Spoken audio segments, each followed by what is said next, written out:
Je suis né dans la chambre que je couche. J'ai jamais changé. Il n'a jamais changé. Jamais changé. Et je ne suis pas trop un gros passionné d'aller faire des voyages de tout. Non.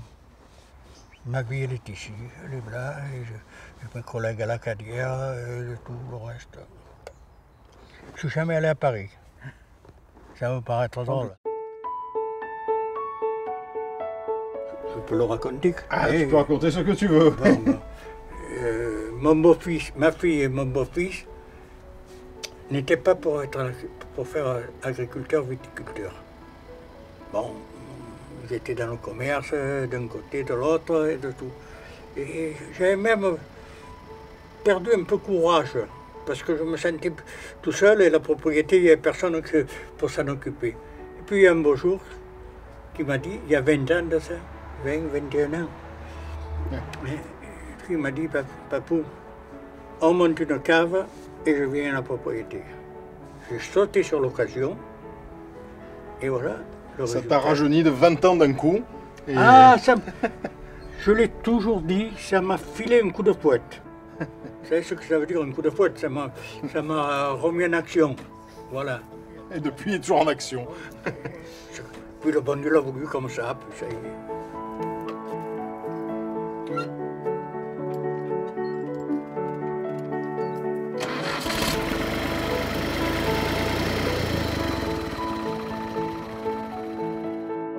Je pensais pas faire ça quand j'étais ado. Moi, j'habitais à Marseille avec mes parents, donc plutôt un petit citadin qu'un petit du monde rural. À 18 ans, après avoir passé mon bac, j'ai eu la chance de partir un an aux États-Unis. Et là, je me suis rendu compte du patrimoine qu'on avait en France au niveau du vin et de la gastronomie. Et chaque fois que je disais que ma famille, mes grands-parents avaient des vignes, c'était fantastique, génial. Et ça m'a donné vraiment envie de rentrer dans ce milieu-là et de communiquer à tout le monde cette culture du vin qu'on a en France. Le domaine, c'est quelque chose d'important dans la famille, c'est une identité forte. Et donc on était ravis et c'est à ce moment-là qu'on a décidé de construire la cave parce que jusque-là, on vinifiait en cave coopérative. J'ai eu deux passions. C'est ma famille, et de tout, comme tout le monde. Et puis j'ai eu les vignes et les oliviers. Les oliviers, je les aime. Parce que l'olivier, c'est un arbre, d'après moi, qui est différent des autres. Quand j'en vois un beau, je m'arrête pour le regarder.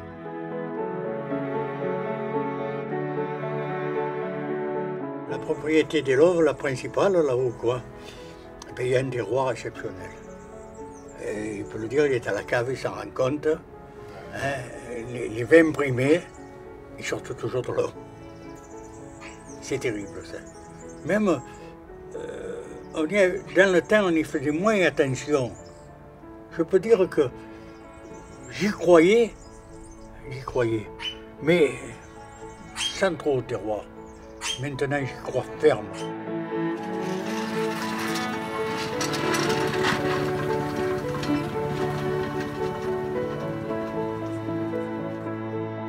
On est à environ 3 km à vol d'oiseau de la mer.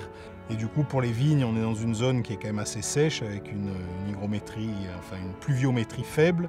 Mais cette influence maritime permet à la vigne, parfois, notamment la nuit ou les matins, de puiser un peu d'eau par ces brumes. Et on dit que le Mourvèdre doit avoir la tête au soleil et les pieds dans l'eau pour bien mûrir. C'est pour ça qu'il va bien à Bandol. C'est une adéquation parfaite entre le terroir, le cépage, les vignerons, parce que le caractère du vigneron est là aussi, donc ce sont des gens du sud. Je pense que tout ça, ça fait une appellation qui ne ressemble pas aux autres, quoi, voilà. Surtout un caractère important. Donc je pense que c'est ce qui est primordial à conserver. Quand on arrive à un certain âge, mais souvent, quand on est là, on repasse tout le vieux temps, toutes les transformations qu'il y a eu, métamorphoses, de tout. Ça nous fait passer le temps. Voilà. On a beaucoup, à 90 ans, on a pas mal de choses à se rappeler.